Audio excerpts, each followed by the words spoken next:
보물섬 6화 허일도가 지선우를 살해했다. 서동주의 기억상실 연극이 들통났다. 계획은 완전히 실패했다. 허일도는 회장의 사위였고 누구도 그와 맞설 수 없었다. 하지만 그의 지위를 위협하는 희미한 모습이 진행되었다. 허일도는 그룹 내에서 자신의 위치가 점점 위태로워지는 것에 불안함을 느꼈다. 그의 욕망은 요동쳤고 그를 공격하는 지선우는 눈의 짐처럼 느껴졌다. 결국 그는 과감한 결정을 내렸다. 어두운 밤, 냉동고에서 허일도는 지수의 숨을 들이마셨다. 그의 손은 피투성이었고 심장은 빠르게 뛰었지만 그는 자신의 결정을 설명하려고 시도했다. 이것이 내가 살아남는 유일한 방법이라고 그는 생각했다. 하지만 그의 개인적인 비밀은 어둠 속에 감출 수 없었다. 관객은 숨을 멈추고 물었다. 허일도는 이 지옥을 피할 수 있을까? 아니면 그의 탐욕이 전적인 소비로 이어질까? 서동주가 과거를 잊은 척하고 모든 사람을 속인 연극이 폭로되었다. 그의 친구이자 적이었던 사람들은 그를 반역자로 몰아넣고 무기로 복수할 준비를 했습니다. 서동주는 지하 감옥 같은 공간에 갇혔고 그곳에서 그는 극심한 고문을 받았습니다. 그는 묶여 피투성이가 되어 소리를 지르고 몸부림쳤지만 주변 사람들의 눈은 냉정했습니다. 밀로라는 남자가 그의 턱을 움켜쥐며 으르렁거렸습니다. 서동주는 그의 턱을 움켜쥐었지만 그의 눈은 두려움과 후회에 압도당했습니다. 그의 전략은 실패했습니다. 모든 것이 연기로 치솟는 순간이었습니다. 그룹에서 권력을 잡으려는 그의 희망과 그 결과로 잃은 목숨, 이제 그는 잃을 것이 없는 폐허에 처해 있었습니다. 그러나 서동주는 포기하지 않았습니다. 고통을 겪으면서도 도망칠 기회를 기다렸습니다. 어느 날 저녁, 감시는 무시되었고 그는 철창을 베고 피 묻은 손가락으로 열린 문으로 들여다보았습니다. 그는 비에 젖은 거리로 도망쳤고 숨을 쉴 수 없었고 밤속으로 사라졌습니다. 그때 멀리서 경찰 사이렌 소리가 들렸다. 서동주는 숨을 곳이 없었다. 여운남의 마지막 과거 이야기는 그에게는 통하지 않았고 그는 그저 땅에 키스할 뿐이었다. 하늘에서 내린 비는 그의 죄를 용서하지 못했다. 그는 모든 것을 포기했다. 권력, 사랑, 그리고 자신.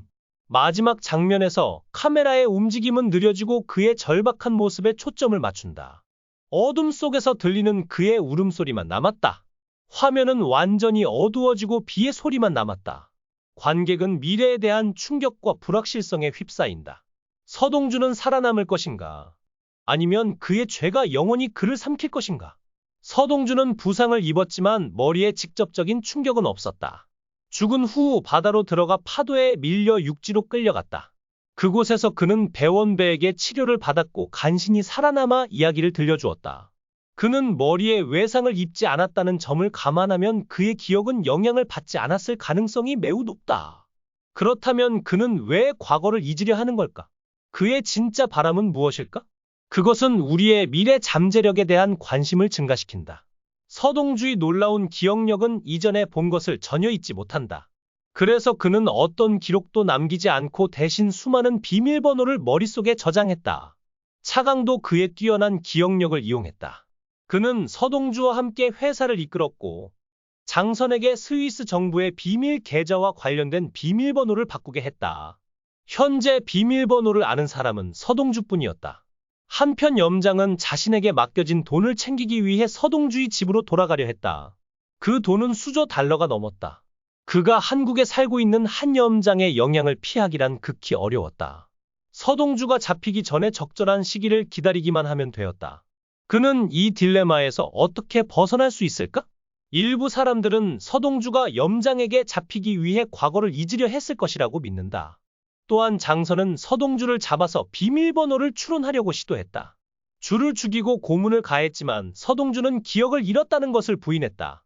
사고로 기억을 잃었는지 아니면 모든 것이 그가 세심하게 계획한 연극인지 앞으로의 계획에 대한 관심이 커진다. 성장이 서동주의 비밀번호를 성공적으로 유추해냈음에도 불구하고 여전히 비밀번호를 알아내는 것은 불가능했다. 기억하지 못하는 사람을 학대하는 것은 무의미했다. 하지만 서동주는 장선이 학대하는 것을 막기 위해 기억상실증에 걸렸다고 거짓말함으로써 이를 자신에게 유리하게 이용한 것으로 보인다. 만약 그가 모든 기억을 가지고 있었다면 장선의 고문은 그가 죽을 때까지 계속 심했을 것이다. 하지만 그가 기억을 잃었다는 진술, 장선이 고문으로 겪는 고통은 덜 중요해졌다. 결국 장선의 학대를 끝내는 가장 효과적인 방법은 기억상실증이라는 공연이었다. 서동주는 장선의 위협을 피하기 위해 자기 방어를 가장했다. 그는 이미 모든 기억을 가지고 있었지만 진실을 감추고 비판적인 접근을 하고 있었다. 그의 기억상실은 진짜일까? 아니면 모든 것을 조종한 복잡한 전략일까? 실제 진실은 다음 회에서 더 흥미진진해진다. 드라마 보물섬에서 서동주는 기억상실증에 시달린다. 그는 살해당해 바다에서 허우적거리다가 배원배에게 구출되었다. 죽음에서 간신히 벗어나 목숨을 건졌지만 그는 과거의 기억을 살리지 못했다. 하지만 그는 끊임없이 자신을 발견하게 할 단서를 찾았고 심지어 물에 들어가기 전에 입고 있던 옷까지 살펴보았다.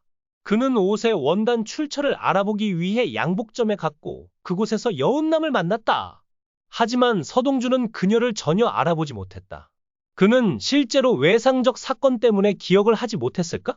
모든 것이 완전히 계획된 거짓말이었을까? 우리가 처음 이 여정을 시작했을 때 우리는 단순한 복수 이야기나 생존에 대한 서사를 기대했을지도 모른다.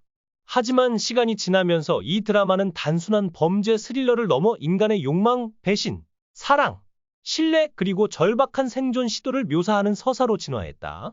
서동주는 기억을 잃고 멈춘 곳에서 다시 시작해야 하는 남자였다.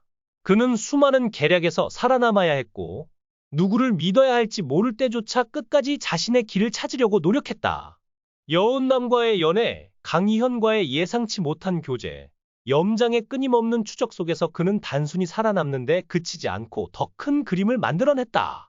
그의 기억 상실이 정확한지 여부는 결코 완전히 해결되지 않았지만 중요한 것은 그가 궁극적으로 자신의 운명을 썼다는 것이다. 이 드라마는 선과 악의 단순한 갈등이 아니라 각 캐릭터가 자신의 신념과 행동 이유를 가지고 있고 그에 따른 결과를 처리해야 한다는 것을 사실적으로 묘사한 서사였다.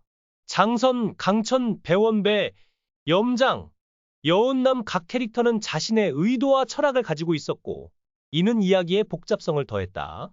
수많은 반전과 긴장 속에서 가끔은 가슴 아픈 이별과 후회가 있었고 가끔은 희망과 구원과 같은 광채가 있었다.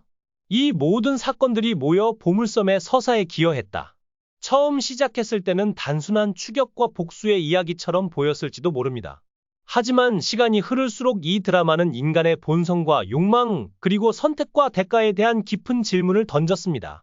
누구나 자신의 신념과 목표를 위해 움직였고 그 과정에서 사랑과 배신, 신뢰와 의심이 끊임없이 교차했습니다.